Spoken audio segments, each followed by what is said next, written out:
এই যে স্বৈরাচার, পলাতক যে স্বৈরাচার, তারা বিএনপির সম্পর্কে যেসব মিথ্যা প্রোপাগান্ডা ছড়াতো, আমরা ইদানিং লক্ষ্য করছি কিছু ব্যক্তি বা দল ঠিক একই সুরে গান গাইছে বা একই সুরে কতগুলো কথা বলার চেষ্টা করছে। এখন প্রশ্ন হচ্ছে, তাদেরও তো ২ জন ব্যক্তি আমাদের সাথে সেই সময় সরকারে ছিল। এই ২ জন ব্যক্তি পৃথিবীতে আর নেই। দুজনই সিনিয়র মানুষ, দুজনেই সিনিয়র রাজনীতিবিদ ছিলেন তারা।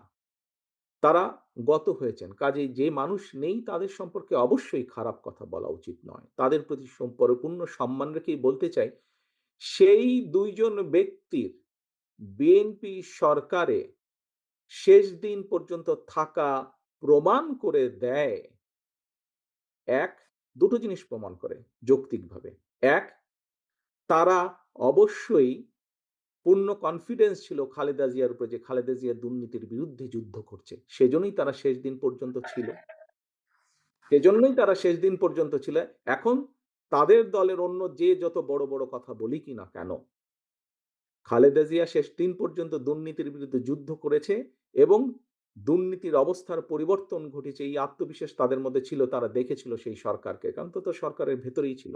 সেজন্যই তারা শেষ দিন পর্যন্ত এই বিএনপি সরকারের সাথে তারা ছিল।